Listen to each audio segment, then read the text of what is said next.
Sa ikasang daang taon na kanyang sinisitang iglesia ay ating ipamahagi at ating ipamalita. Pag-ibig, pagmamahal ng Diyos Ama sa bawat isa. Sa mga hinirang niya sa ikasang daang taon na kanyang sinisitang iglesia ay ating ipamahagi at ating ipamalita. Pag-ibig, pagmamahal ng Diyos Ama sa bawat isa. Sa mga hinirang niya sa pangangaral ng dugo ay ating natamo. Pagpapala ng Ama sa buhay na ito. Dalisay na aral na buhat sa kanya, nakatago na kalihim sa iwaga. At di nang nga magtatagal ay ating kakamit. Mga umaya, nakalaan para sa atin. Wala nang pagluha, pasakit at binagis. Hindi sa mga labi na pagkatamis-tamis. Malayo ang silangang dito pagkukulang ng iglesyang lumitaw na sa Biblia hinulaan. Mga hinirang niya na kanyang ibinukod upang sa Ama ay maging at sumunod.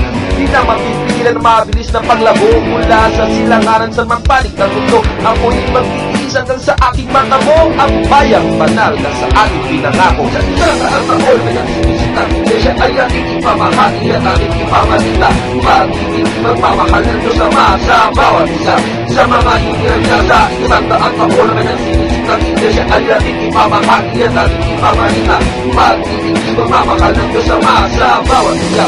Sa mga hinirang niya, mga kapatid, tayo ay magtutibay. Anumang pagsubok dumating sa ating mga buhay, laging tumawag at manalangin sa Ama upang kamtan ng awa at tulong niya. Sapagkat ang Ama na rin ang siyang nangako, di pababayaan mga anak niyang totoo sa kanyang saklulong. Araw-araw nakakamtan, bawat salita niya ay ating panghawakan. Sa tungkulin ay laging magtalaga ang kahirapan. Pagpupusig, huwag tayong mabahala bagos mapagsigla at ating ipaglaban. Pananampala tayo lubos nating panghawakan. Wala nang bibitiw sa ating kahalalang iglesia ni Cristo hanggang sa kamatayan. Tayo dadalhin ng Ama sa kanyang kaharian.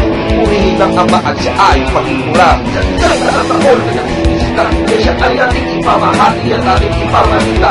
Pag-ibig, magmamahal ng Diyos Ama sa bawat isa. Sa mga hinirang niya sa isang daang taon na sinisitang iglesia ay ating ipamahagi at ating ipamalita. Pag-ibig, magmamahal ng Diyos Ama sa bawat isa. Sa mga hinirang niya, mga wakas ng lupa muling mabangon ng iglesyang tinayo ng Kristong Panginoon. Hinawakan ng Ama at kanyang inalalayan sa mga pulo ng dagat nito. Mamamalasan, mahahayag, kapangyarihan ng Ama buong mundo. Kanilang makikita pagdating ng Panginoong Hesus Kristo na manunubos. Bawat isa sana ay maging lubos. Natanggap ng gantimpala na galing sa Ama. Tayong mga hinirang ay lagi nakahanda. Ihanda ang pamilya at ang ating mga sarili. Huwag natin ito ipagpasintabi. Magkatubili at tayo lagi magsama-sama. Isigaw sa mundo at sa buong madla. Puri ng Ama at siya ay pagkikurang ng buong puso at buong katapatan. Sa taon na iglesia ay ating ipamahagi at ating ipamalita. Pag-ibig, magmamahal ng Diyos Ama sa bawat isa. Sa mga hinirang niya sa isang daang taon na kanyang sinisitang iglesia ay ating ipamahagi at ating ipamalita. Pag-ibig, magmamahal ng Diyos Ama sa bawat isa. Sa mga hinirang niya